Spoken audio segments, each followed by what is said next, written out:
मैं कौन हूँ? हु एम आई? मैं कौन हूँ?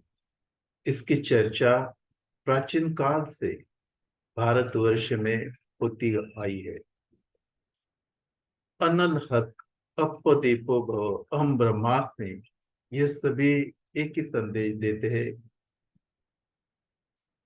एकदम प्राचीन काल में जाए तो वेद में अनेक देवी देवताओं की पूजा करते थे, और वो जो देवी देवताएं है वो ऐहिक सुख देते थे। अलग अलग देवी देवताएं अलग अलग शक्तियों के स्रोत थे।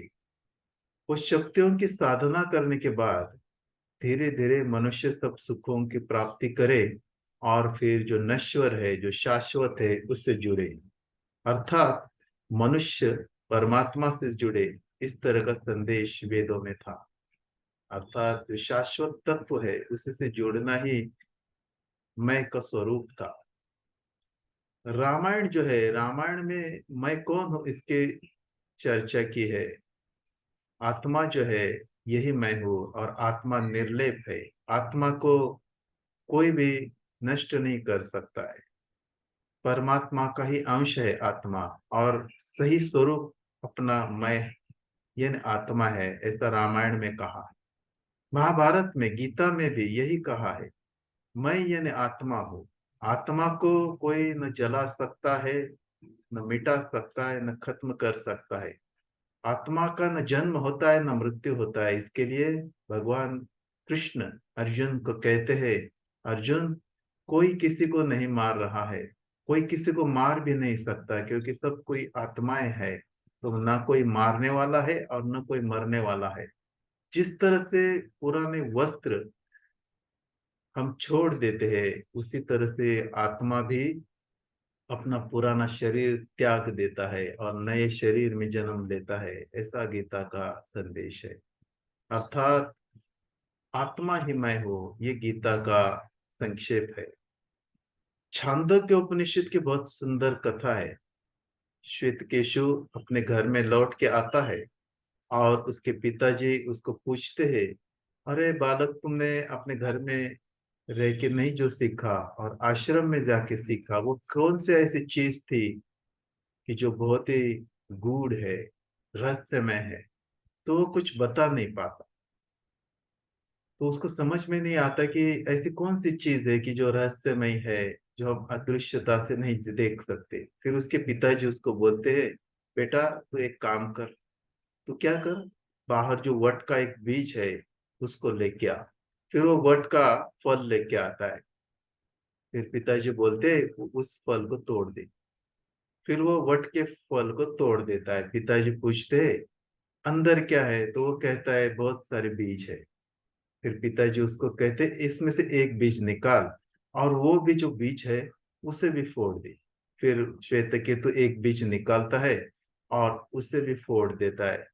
फिर पिताजी पूछते हैं, "अरे, अंदर क्या है?" वो कहता है, कुछ भी तो नहीं है अंदर। फिर पिताजी कहते हैं, ये जो कुछ भी नहीं है, फिर भी एक महान ऐसी ऊर्जा है जिससे ये वट का बीज एक महान वृक्ष की निर्मित करता है। ये अदृश्य का सत्व ही हम है। ये जो सत्य का अस्तित्व है, अस्तित्व का सत्व है, जो कि अदृश्य है, जिसे कोई आत्मा कहता है, कोई अन्य कुछ, यही हम है। ऐसे प्राचीन परंपरागत ज्ञान है। आजकल लोग अपने प्रतिष्ठा को, अपने धन दौलत को, अपनी ताकत शोहरत को, और अपने सौंदर्य को, अपनी बुद्धि को ही खुद मान लेते हैं। परंतु ये कुछ हम नहीं, ये तो सब भ्रम है, माया है। जो भी इस भ्रम में रहेगा, बुद्ध ने कहा है, अहंकार नामक भ्रम जो है, ये अहंकार नामक भ्रम इंसान को अंधा बना देता है। जब जागना है तो अहम को मिटाना पड़ेगा। अहम के पार तो सत्य है। अहंकार निर्माण करता है शक्ति का, संपत्ति का, समृद्धि का, कीर्ति का मोह। और ये पंच इंद्रियों से निर्मित अहंकार की वासनाएं ही, ऐसा लगता है कि यही हम है, परंतु ये सब भ्रम है। पारंपरिक ज्ञान के अनुसार आत्मा ही मनुष्य का सत्व है, अस्तित्व का तत्व है। देखिए, रमन महर्षि ने एक बहुत अच्छा प्रयोग इसमें किया था। रमन महर्षि ने जो प्रयोग किया था उसमें वो ऐसा कहते थे कि खुद को पूछे कि मैं कौन हूँ। तो मैं कौन ऐसा करते करते ना मैं शरीर हूँ, ना मैं कोई और प्राण हूँ, न कुछ हूँ। फिर एक अंत में ऐसा एक स्थिति आती है कि मैं यानी आत्मा एक शून्यत्व निर्माण होता है। आदि शंकराचार्य जो थे उन्होंने निर्वाण षटक में इसका बहुत ही सुंदर वर्णन किया है। वो कहते हैं मैं न मन हूँ और न मन के उपकरण यानी पांच इंद्रिय हो। नाक कान जीवा त्वचा आंखें, ये पांच इंद्रिय उपकरण है मन के, और मैं ये भी नहीं हूँ।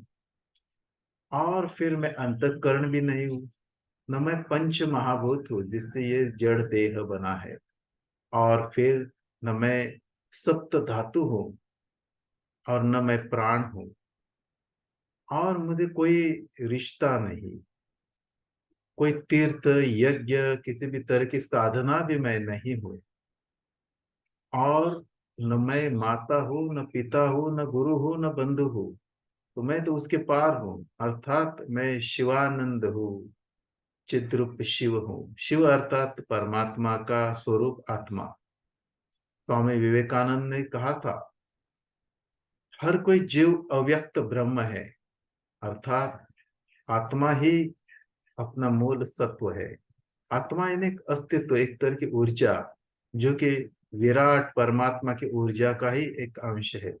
तो मैं कौन हूँ, अर्थात स्वाभाविक मैं ये परमात्मा का स्वरूप हूँ, परमात्मा का अंश रूप एक आत्मा हूँ, उसका ही एक अ, आयाम हूँ, उसकी ही एक अभिव्यक्ति हूँ, एक ब्रह्म की ही अभिव्यक्ति हूँ जो कि अव्यक्त है। वो जो देह हमें रहती है, इसके लिए देह को भी सुंदर रखना चाहिए, मन को भी मंदिर जैसा पवित्र रखना चाहिए। जिस मन में जिस देह में आत्मा विराजता है उसको हमेशा पवित्र शुद्ध और आनंदमय रखे। तो मैं यानी सारांश रूप में आत्मा, आत्मा यानी परमात्मा का ही अंश।